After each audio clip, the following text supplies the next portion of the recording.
What do you get when a chicken souvlaki has a baby with a grilled cheese? Well, you get this chicken souvlaki grilled cheese sandwich, and it's insanely good. Now, you might look at it, you might be like, this is an absolute monstrosity, but I think this is a masterpiece. This is Sandwich Poppy. This is the show where I make grilled cheese sandwiches, and today we're making one of my own personal recipes. I've never made it before, but I reckon it would be delicious. So we're gonna make it. Let's jump into the recipe and let's see how this baby turns out. So we're gonna start off by making the meat. And you know how much I love meat in my mouth. My favorite type of meat is chicken. So I'm gonna make my grilled cheese gyro / souvlaki sandwich with chicken. You can use lamb, but I don't know how to cook lamb. So we're gonna cook chicken. And the marinade is super simple. It's literally lemon, oregano, garlic, and olive oil. And you just mix all that together. And then you're done. You're gonna leave it in the refrigerator for at least 30 minutes. And after that 30 minutes, you can leave it for a whole day if you really want. Then we can finally cook the chicken. But that's our first step in making this gyro souvlaki sandwich. Now, if you haven't had gyro or souvlaki before, it's kind of like a kebab, but the Greek version. Now, Greek cuisine or Mediterranean cuisine is really light. It's really refreshing. If you're on a diet, if you're going to the gym, you're lifting, it's actually the perfect cuisine for you. There's not too many like fried foods or bad fats or anything like that. It's all really lean and healthy. That's why I like Greek food. Now, fun fact, the second biggest Greek population in the world is not in Greece. The number one is in Athens. But the city with the second most Greek people is Melbourne, Australia. So that's a super fun fact. Amazing place. But yeah, I'm gonna jump into mixing this chicken up, and then what are we gonna do next? That's it. We're gonna cut up our veggies, and I'm sitting right now. I'm gonna use a pre-bought tzatziki sauce because my tzatziki sauce, I've never made it before. I probably should make it for the video, but the pre-bought stuff, oh my God, it is so good. Dip some crackers in there. There's also another Greek dip, tarama. It's like a pink, I think it's fish eggs. It's delicious. But we're gonna use some sinful store-bought tzatziki. But that's pretty much it. After you cook the chicken, we're gonna cut up the veggies and then we're gonna assemble this thing. And I am so excited. Now, in some souvlaki, they also put fries in there. But I'm on a diet, so we're not going to put the fries in there. You can if you want to. But I'm excited to see how this thing tastes. And yeah, let's marinate this chicken. So I got my chicken here. And the best chicken is thigh. I don't care what anyone says. Breast is good. But if you're cooking anything chicken related, you need to use thigh. Thigh is the juiciest cut. I know that it's sometimes not that white color that people love. But who cares? Who cares? It tastes better. Now, some parts, when it's really dark meat, okay, I get it. You know, if you don't like dark meat, it is what it is. But the white meat parts of the thigh are the best part of the chicken, no cap. But we got our thigh here. These are pretty small. Does anyone notice chickens have gotten smaller? Except at Costco, they're literally ginormous. But we're gonna cut this into small chunks, roughly an inch cube. And the reason we're gonna do this is more surface area for our marinade. They're gonna cook quicker. They're gonna cook quicker. And yeah, so we're gonna chuck our cubes into our bowl to marinate. I might just use half of this chicken because it's just me eating this. But we're gonna keep cutting this. Now I know it's icky for some people to cut raw chicken, use their hands, but just wash your hands before and after. And common misconception, I know people get really terrified about salmonella, but working in a restaurant, as long as the chicken is cooked before you eat it, it's gonna kill all the bacteria, all the germs, whatever, and it's gonna be safe to eat, right? So unless you're leaving your cooked chicken out, letting it cool down, and then eating it later after it's been cooled down, not heating it back up, That's the only time you're gonna get sick. If it's properly cooked the first time over, there's no reason to be scared of salmonella. Yeah, okay, you might get it on your hands. I'll probably have it on my hands right now, but as long as I wash them with soap, right? Normal hygiene, you're gonna be safe. You're gonna be totally safe. But I'm nearly done cutting my chicken into cubes here. And then we can start making our marinade. So now we're gonna marinate this chicken. You're gonna add your lemon, your salt, your pepper, some olive oil, some oregano. I also forgot you gotta add some garlic too. And once that's all mixed in, you're gonna mix it up, preferably with your hands so it gets in every single piece of that chicken. A staple of Mediterranean cooking is the red onion. The red onion is the best type of onion. I don't care what anybody says. It's got that really strong, sharp taste, almost burning your eyes out. But I don't know, for some reason, it makes everything better. Now, eating it by itself, it's like those things. It's like those smelling salts that you smell to lift weights. That's what this smells like. But we're gonna eat it right now. We're gonna cut it into small diced cubes. This is gonna make all of the onion more manageable because too much red onion will make you cry. But a good amount, small diced pieces, will actually be great. So we're almost doing a Mediterranean pico de gallo right now because I'm gonna cut my tomato into cubes as well. But cool onion cutting hack. We're gonna cut it lengthwise, and then we're gonna cut it in the middle, and then you're gonna cut it, I don't know, you know what I'm saying. But this is a dicing onion hack. I used to use it at the restaurant all the time, and it saves cutting time by like at least 50%. So you gotta use it, it's really easy. I'm gonna do one now, and you can see how I do it. So I'm gonna cut it lengthwise like this.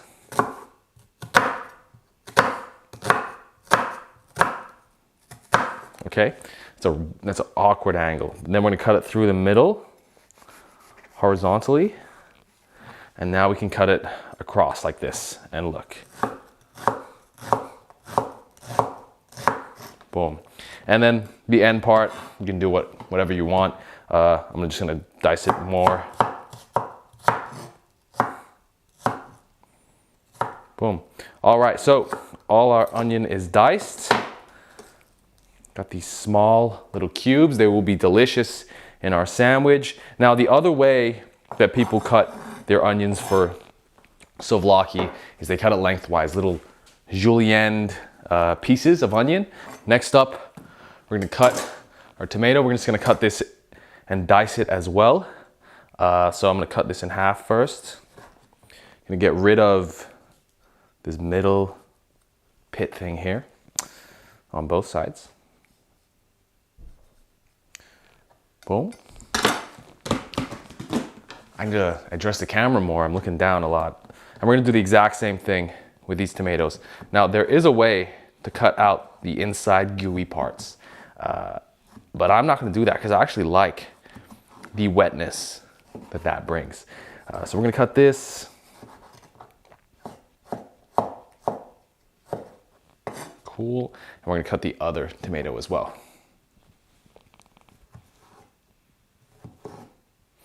Now, I suspect I have too much onion here, but that's okay. I'll save some for later. Boom. Okay, so we're gonna mix these two together. I'm gonna get a little bowl like this. We're gonna add our tomato, and we're gonna add our red onion together. We're gonna mix it, maybe a bit of lemon juice, and then our lettuce. And then we're ready to start cooking our chicken. So all the veggies are done. I got great vegetable presentation here. I got my marinated chicken, and we're ready to start cooking. And the last step after cooking the chicken is to make the grilled cheese, and you know how it is. I'm gonna make the best grilled cheese you've ever seen. I got all the tricks, but I'll tell you in a second. But yeah, we're gonna cook this chicken. And we're gonna try and make sure that it's cooked all the way through because we do not want salmonella. But I also want to try and get like a, not crispy outside, but like that, a bit of that char. That's a signature of Greek meat. You get that char. They usually cook it on a spit. I don't have a spit in my house. As you can see, I got a normal stovetop. So we're gonna try and achieve that char just by using the pan. Now, I'm not gonna take any cheats, but I'm gonna try and cook this on high heat. I'm gonna try char the outside, get some of that char flavor in the meat, right? Signature, it's gonna taste great. Hopefully, I don't burn it. That's the only thing I'm scared about. So we're gonna cook this meat. It smells very chickeny. I can tell you that, very, very chickeny. Anyways, let's cook this meat, man. All right, I did it. I figured out a way to fit my face and my pan in the same shot. Now you can't get the actual meat in the shot, but I think that deserves a subscribe. I'm a problem solver. I can solve all your problems. If you have any problems, comment down below. What do you need advice for? I'm gonna give it to you. I have great advice. I'm tooting my own horn a bit, but we're gonna keep cooking this chicken. It's gonna be a pretty quick process because we've cut this into such small cubes. Now my high heat strategy has not worked. Not yet. But I'm gonna let it sit. I'm gonna stop being too fidgety. I'm gonna let that crust, that char get on the meat. But yeah, comment down below. I don't know what to comment down below. Yeah, sometimes I get bored cooking, you know? Like, once you've worked in a restaurant, if you've ever worked in a restaurant, you know, when you're cooking, there's like 7 things that you're doing at once. And especially a smaller restaurant. I'm not talking about fine dining. Your only job is to put the flour on top of the panna cotta. That's not what I'm talking about. I'm talking about you're in a small business restaurant, you're flipping burgers or whatever, and then you're also doing the fries, and then you're also cutting some lettuce, and you're also prepping the burger for toppings. You do a lot. So normal cooking, for me, is actually quite relaxing. If you ever worked in hospitality, you know what it's like. It's hectic, but there's something about the adrenaline rush of working in hospitality that just like keeps you going back. Because it's weird. I don't associate cooking in a restaurant like the cooking I do at home or for these videos. Cooking in hospitality is more like, I don't know, it's like playing paintball. It's like, I don't know, it's the adrenaline rush is what keeps people coming back. Even though you're yelling at your coworkers, you're screaming at them, they're telling you to shut up, they're running around, you're doing your own thing, you're stressed out of your mind. But yeah, I guess that's the high of doing it. That's why a lot of people stay in hospitality, but the lifestyle is hard. All right, so my chicken is fully cooked. Now, got a little bit of char, which is ideal. That's what we wanted. There's the pan. Oh, that's the pan. And you know, this brown stuff in this pan, you can actually make a sauce. There's like this dish that uses the kind of burnt chicken juices. Not burnt, but like caramelized chicken juices. I don't know what it's called. If you know what it's called, comment down below. I want you to just comment down below for anything. Interact with me. I need some attention. But yeah, our chicken's done. It's off the heat. We're gonna put that to the side and we're gonna start making our grilled cheese now. All right, so our chicken is cooked. We're gonna make the grilled cheese. So how do people get those insane cheese pulls? Well, I'm gonna give you the secrets, all of my secrets, and then I'm gonna tell you every single video from now on. But essentially, it's really easy to do a perfect grilled cheese. All you need are 3 things. You need a good sourdough, okay? It needs to be thick and dense. There's literally no holes in this sourdough, and I'm gonna show you close up. Look how dense that thing is. No holes. You need a really dense bread. You need some mayo, some Kewpie mayo, normal mayo, doesn't really matter. If you really want butter, also great. And then you need some mozzarella cheese. Mozzarella cheese is the stretchy stuff, and that is all you need. So the other secret ingredient is you need your pan on low heat, okay? I know high heat, it makes sense. It's like, okay, you want a crispy exterior on the grilled cheese. No, you want a low heat. and you want to put the mayo side to contact the pan. So let's assemble this thing. We're gonna get some QP. Now this stuff has a lot of calories. If you're on a diet, this is not the best thing to use. I'm demonstrating for the video, but if you want, use light mayo or butter. 1 teaspoon of this stuff is like 400 calories. That's just ridiculous for a bit of sauce that you're not even gonna taste. Now you can grill a grilled cheese with no butter or no mayo, but then it becomes really, really sad. So we're not doing that. It's not worth it. We're gonna spread our QP, and this is gonna caramelize, create a nice crust. That's where our crispiness is gonna come in. So I spread it onto my bread. Now the non-mayo side, I'm gonna get my cheese now. My mozzarella cheese. I'm gonna put it in my bread. Boom. I'm gonna close it up. And now we're ready to grill. Remember, low heat. If you want as well, you can use a weight and press it down, okay? That's gonna increase how much contact that this grilled cheese has with the pan, more crystallization, caramelization, and an even better grilled cheese. So let's cook this baby up. We're so close to the final result. Our grilled cheese is ready, our veggies are ready, our chicken is ready. I'm so excited to taste this thing. But let's start grilling this cheese. Grilling this grilled cheese. Now you really have to trust the process when you're doing this. It does take longer, but yeah, we're gonna press down. If you hear the sizzle versus no pressing down, you wanna press down so that you get that contact, and you wanna do it slow. I'm an impatient person sometimes. It's hard to wait when you do this, but the result, oh my God, I dream about it. I dream about it. It makes the food just seem better. Now you can cover it, but it will hurt the structural integrity of our grilled cheese. The other thing you gotta balance, I guess it's an art to do this, but the other thing you gotta balance is you do not wanna press too hard because you're gonna break the bread. We don't wanna break the bread because then it's just gonna be disgusting. So we're gonna just lightly press, and we're gonna wait. We're just gonna wait. And I'm gonna just leave this and not fidget, okay? I'll be back.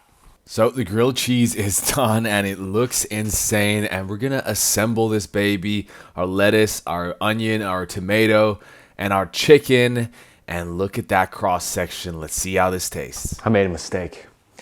As you can see, the sandwich was delicious, but my audio wasn't delicious. My sound was off. But I'm gonna summarize it really quick for you guys. The sandwich was delicious. You're gonna have to trust my word and these live reactions with no sound that you can see. The sandwich, the best part of the sandwich was the tzatziki sauce, the zestiness, the tanginess of that sauce, and the red onion. It cut through that normal kind of greasiness that you get in a grilled cheese. But the part that I liked the most was the textures of all of it. In a normal, souvlaki, when they toast that kind of like the wrap that they put it in, the pita bread gets brittle, it gets messy. But with this, you toast it, the bread is still crispy, but the inside, it still has that, signature souvlaki taste. So you kind of have the textural side of a grilled cheese with the interior of a souvlaki with no trade-off. There is no trade-off. I mean, you have to make it, and it doesn't exist because I invented it, unless someone else made it first, but I didn't plagiarize, I swear. But you get these two, the texture with the flavor, and it's amazing. I added a little bit of lemon to it, and that was awesome as well. That's the chicken souvlaki grilled cheese sandwich. It's my personal creation. This is Sandwich Poppy. This is the show where I make recipes, grilled cheese recipes, sandwich recipes. And if you want to see more recipes, whether it's viral recipes you want me to try, or you want me to turn something random into a sandwich, a grilled cheese, I'll do it. I'll do a s'mores grilled cheese. It doesn't have to be savory, sweet, savory, whatever. Put it in the comments down below. Let me know. And if you like content like this, make sure you subscribe. I make videos like this all of the time, every single week. I still can't believe my audio died.